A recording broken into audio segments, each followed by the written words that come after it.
Before we begin, thank you very much to Ironhide is and will always be the GOAT for joining the Patreon campaign. I would argue that depends on the Ironhide. There's some great ones, some okay ones, but in the right circumstance, in the right way, I wouldn't fault you. I would not fault you. But thank you very much for pitching in. Thank you very much for the contribution. That does keep the channel going a little bit longer, so thank you very, very much for allowing me to keep the lights on and keep doing this daily little one-man pony show for you. So, right now, I am abuzz, as are a lot of Transformer fans, over the recently revealed Beast Wars 2nd Galvatron toy that Takara is showing off. They just posted the teaser of how big the prototype is. It's twice the height of Voyager Lyo Convoy. It's absurd. It's absurdly big. It's like modern Titan big. And I'm freaking out of my head. Like, what do you mean one of my favorite designs of all time, one of my favorite Beast Wars toys, is getting a monolith of an update?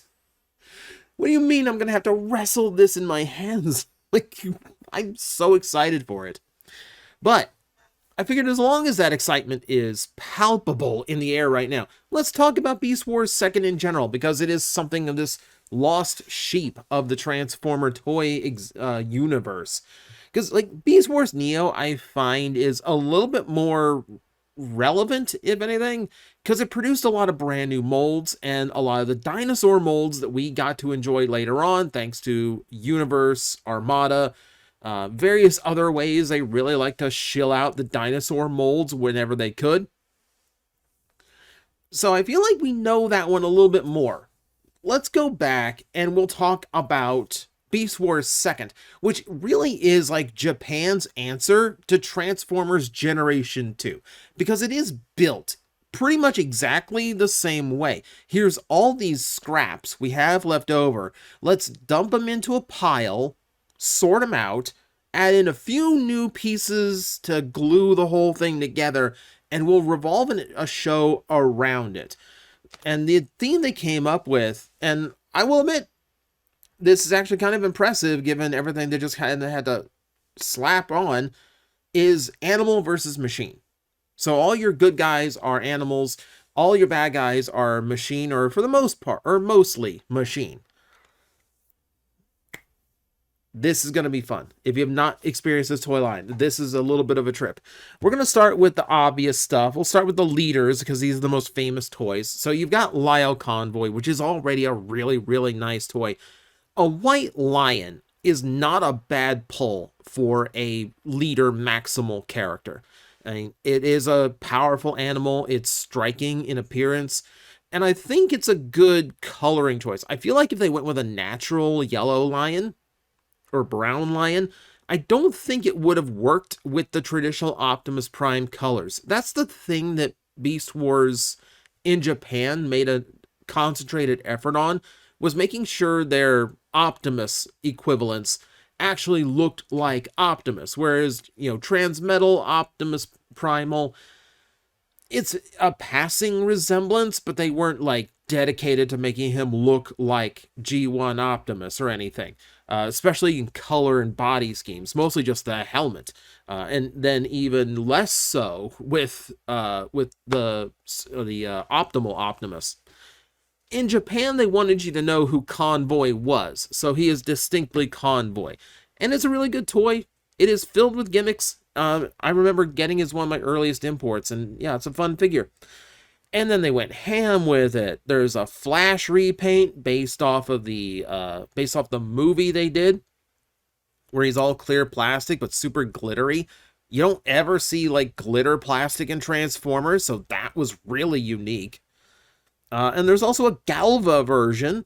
This, keep in mind, this is before Nemesis Prime was a thing, and literally everything that had an Optimus Prime head sculpt was destined to become a Nemesis Prime at some point. This is one of the earliest attempts at an evil Optimus Prime redeco, You know what? It's not bad. It's a really good contrast. I like the multi shades of purple here.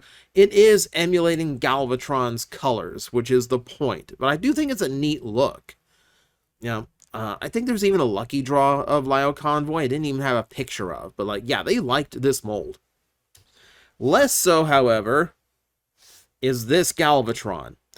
I absolutely love this Galvatron. I love the look of the toy. I love the functions. I love the colors. Like, I love the dragon and then the drill tank. It's such different vehicle modes, and they both look really, really cool. I love how powerful this Galvatron looks just in, like, bulk and stature.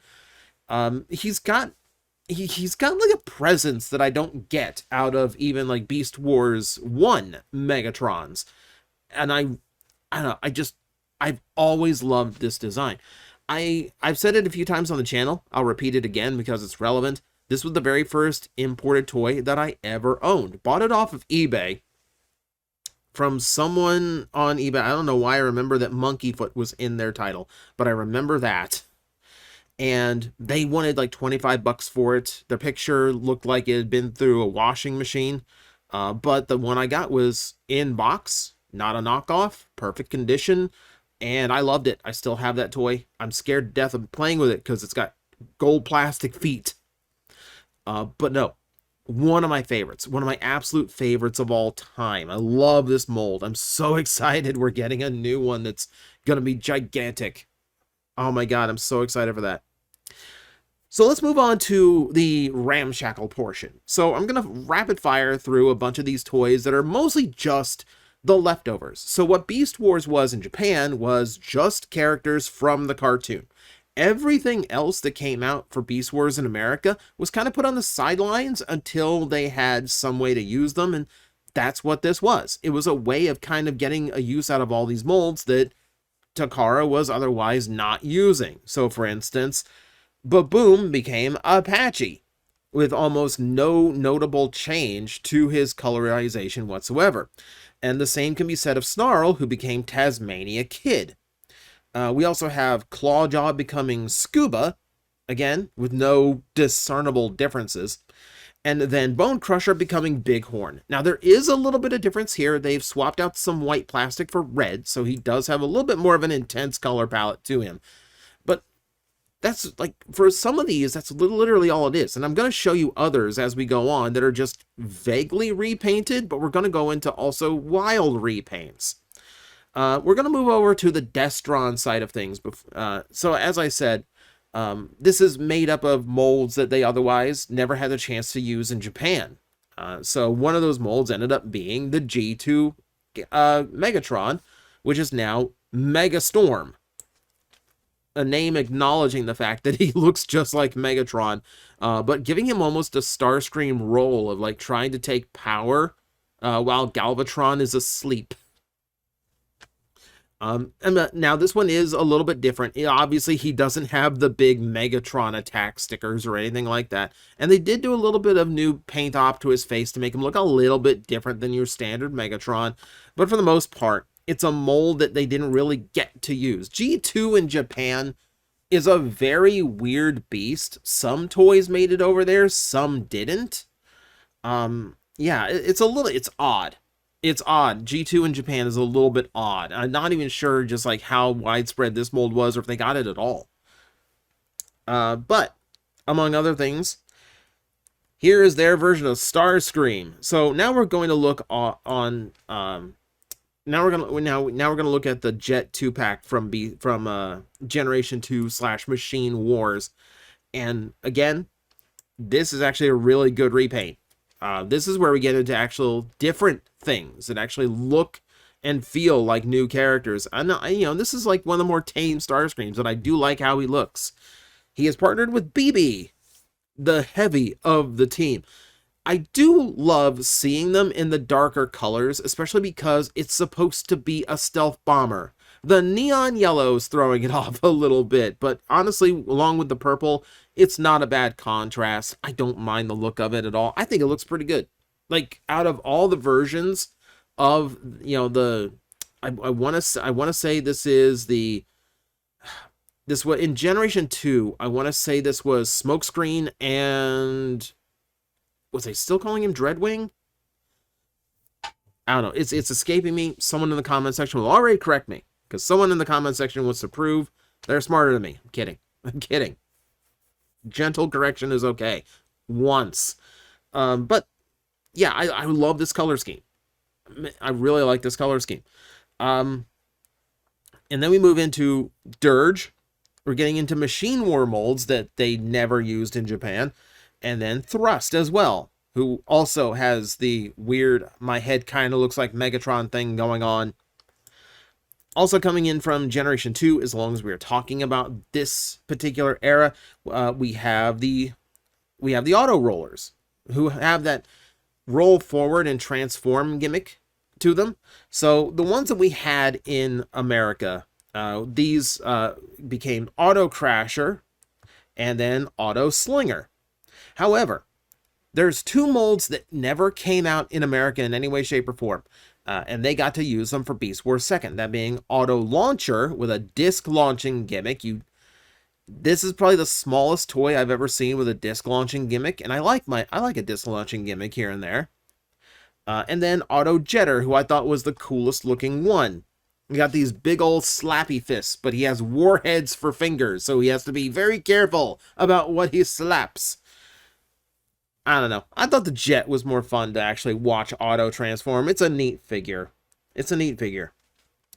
Let's get into the groups, and we'll get into some of the more Beast Wars repaints. We'll go back to the Cybertrons here. So let's talk about Insectrons, not Insecticons, Insectrons. So we're going into good guy aligned bugs. This is where you start realizing that Beast Wars 2nd did not follow the rules that Beast Wars set down. In normal Beast Wars, you have Maximals who comprise your birds, your mammals, your sea creatures. You know, those are generally Maximals. But if you were a dinosaur, a reptile, a bug, or a crustacean, you were a Predacon. So similar to how Autobots and Decepticons have this like obvious division in like what their vehicle identity is, at least in the first few years, they kind of did the same thing with Beast Wars. And then Beast Wars 2nd threw it all out the window and just made whoever, whatever. Big Moss, it's Transketo with, I think, slightly more interesting color scheme. It's certainly a lot brighter. I think the colors work better with the beige rather than like the kind of nasty like violet, lavender purple kind of thing they had going on the original. Big Moss here is the leader of the Insectrons, and we're followed up by Mantis. Going to remember, in Japan, this animal is called a kamakiri, meaning Mantis is actually kind of a exotic name in Japan at the time. Again, it's Manterror, but only slightly repainted. We've swapped out purples for blues. So it does mellow his color scheme down a little bit, makes him a little bit friendlier looking. Power Hug is a far more extreme repaint of our old friend Retrax. I'm shocked that they went with this color scheme. I'm shocked they went with this toy at all, frankly. But yeah, in a far more like appropriate for this time of year in America, very patriotic, red, white, and blue. Yeah, if you thought he looked like Alien before, wait till you see the blue and red one. And then Tonbot, and this one is like probably one of the more extreme repaints that we had across the board here, and I like this one a lot better than Jetstorm. Like the bright red, the green eyes, and the orange wings, I think looks really, really good. I like this one a lot. Never actually had Jetstorm, but I had this mold. I went straight for the Japanese paint job on this one. And there's a few others that again fall into that barely repainted area. There's Scissor Boy, that's just barely different, than in America, than Vice Grip. This is Drill Nuts. They named him Drill Nuts. Make of that what you will. Insert your own joke here. After that came, let's go over to another group here. So let's move into our upgraded Destrons, because we had a few of them, starting with Megastorm becoming Gigastorm, and this one is another relevant one, because we just got a brand new Titan announced as exclusive to Takara, a Trypticon retool into his Beast Wars second character. Now, the toy here is basically Trypticon completely stripped down. You still do get like an extra figure with him, so you can play with him and enjoy the features right out of the box. But for the most part, there's no little added accessories for the base mode anymore or anything like that. Your full tilt is completely gone. The walking gimmick still works though, so there is that. So yeah, weird repaint of Trypticon of all things. So now we're throwing we got Beast Wars, Beast Machines. No, not Beast Machines, but Machine Wars. Generation 2 toys, now Generation 1 toys, all in the mix. See why I call this the G2 of Beast Wars.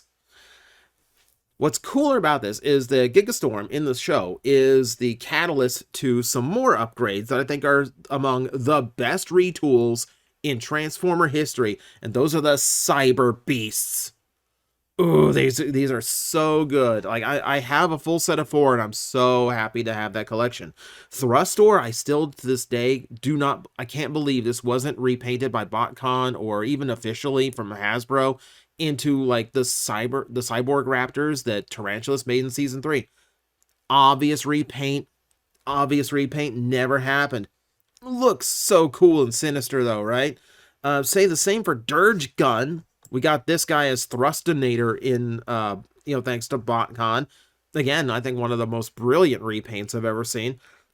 But like, absolutely demented looking. I love the look of these guys. Here's Hellscream. This one did make it out to American shelves. It was Universe 1 Overbite. So it is dumbed down color scheme, but it was nice they actually made the mold available. Cybernetically wise, I don't think this one is as like cool as the others, but still, it's a cyborg saw shark. Like, it looks amazing. And then his partner became Max B. Again, we have a cyborg wolf. Looks absolutely maniacal. I love this team. Love this team. Now, voice crack there. Why did my voice crack there? Now, let's move into combiners, shall we? So we have another batch of like, it's kind of sort of repainted, but it starts with an interesting one with Lio Jr. They took advantage of the fact that head vaguely looks like an Optimus Prime head, colored it blue, and came up with a whole like unique storyline for Transformers. Like, there's a father-son dynamic to Lio Convoy and Lio Jr., one that the former resists as much as for as long as possible. But yeah, like, you get a very unique story. Like, father-son, like, familial stories are very rare in Transformers in general. So it's really cool they actually took advantage of the mold to create one here. It's one of the reasons why, like, I think Beast Wars 2nd does have something like unique to its storytelling. His teammates are Santos, who is basically Ironhide with, a little bit more paint going on, and Skywarp, who's only vaguely repainted. He's basically the same toy. Now, unfortunately, he's still gold plastic, so for those hoping to fix up your Magna Boss, you're going to be waiting a little bit longer. I'm sorry. It's not going to happen. The Magna Boss does look cool. Again, there is a little bit of repainting to make him look a little bit more detailed than the American version, and I do like the overall look of him here. It just, like, between the gold plastic and, like, the notoriety of Lio Jr., I really do feel like we are overdue for some kind of, like, new Magna Boss. It's like a Titan release or something. It has been way too long. Way too long. And it's such a cool team. I would love to see him again.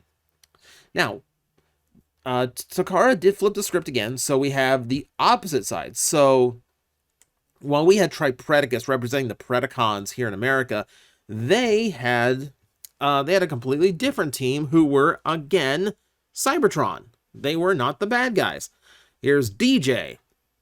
DJ Rings is an unfortunate figure. So they redid the Triple Dacus team in TJOmega, in Beast Wars TJOmega, but they didn't do DJ.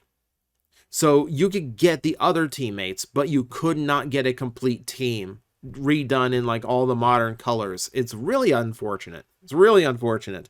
But that said, the original team is still pretty nice looking. So you've got Gimlet, who's gone for a more natural red lobster kind of look. And then Motor Arm, who again, he's a little bit repainted. He's a little bit repainted from Ramhorn. I mean, vaguely. I do like that the red does add a little bit more cohesion to the Triple Dacus combination. It's a really nice color scheme. I actually like these colors better than I do Tripredicus. Again, like, definitely not as notable as Magnaboss, but again, one I wouldn't mind seeing them take another stab at. You know, it's a fun design. All right. I'm going to rip through this next set because we got one more combiner to talk about, and these are our pirates. There's a whole pirate team in this one, redone from the old Seacons. So we have Sealagon, we have Terrormander, we have Sea Phantom, Half Shell, and Scylla. And I stop on Scylla because they have gender flipped the mold. We have one female added to this entire series, and it's the monster squid girl. You can tell female because they've painted lipstick on the squid. I didn't know that's something you could do, but here we are. In story, she also has a crush on Scuba, which is like they play that as a comedy source. But it makes for a fun little team. It makes for a fun little addition to the show. And then we have the combined form of God Neptune. I love that they took the Japanese name for Piranacon, which, is just King Poseidon, and upgraded both halves of the name. So King Poseidon becomes God Neptune. I love the idea of just like, we're just going to upgrade the name. It's a brilliant scene, by the way. Like, it's the Seacons are already pretty cohesive. This one is more cohesive. He looks exceptionally balanced in his colors, and the colors are gorgeous on this toy. I had one, and I love the look of it. The only reason I ever sold it off is the joints were so tight, it terrified me to mess with.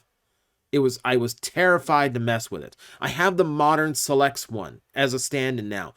Beautiful piece, beautiful colors. I love the look of this team. Yeah, just exceptionally impressive. Exceptionally nice repaint. We're going to get into a few other weird ones before we finish it off, because Beast Wars 2nd did a few things that were actually really unique to Transformers in general. Let's take a look at another repaint that breaks the rules. Diver here was Spitor in the original toy line, which meant he was a Predacon. This one is a Cybertron, a good guy. And I really like that they actually just went with a standard frog green for him. I like Spitor as a tooling. I like him as it's not bad looking little figure. But yeah, I kind of like having just like a little green frog boy. I had a grandmother who was obsessed with frogs. So like green frogs like hit me just a little bit different. This one, unfortunately, is very hard to get because it was sold along with a playset. An exceptionally rare playset for Transformers. And on one hand, this seems exceptionally simple. So you get a figure, you get this little rock playset, right?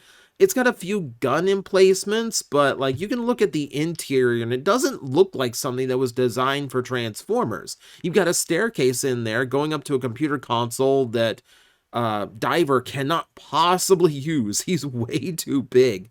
It looks like it's for a completely different toy line. It wouldn't surprise me if it was. Now this is called the Niagara base. You'll note there's no Niagara in the story. They're just calling it Niagara because it's the most famous waterfall. And that's the gimmick of this. It actually has a water pump to bring water to the top, and it will flow down the front. This is a working infinite water fountain. A loud one, but it's an actual working fountain. Hence why you have the playmat underneath it to catch any potential splashes and spills. Okay, fine. Never saw that in Transformers before. Now, we'll move into the one reused mold, the one doubled up mold in the entire line, and that's Icard. I really like this repaint. So as opposed to Scuba, who is literally just Clawjaw, just in a new box, I love this repaint. The white and blue works really, really nicely. I like the spot pattern. I really like the treatment to the face. Like, there is something really, like, almost spooky about how his face looks with the bright yellow eyes and the pattern of the white and blue. I really like this one. What's fun, however, is the fact that he comes with a tank.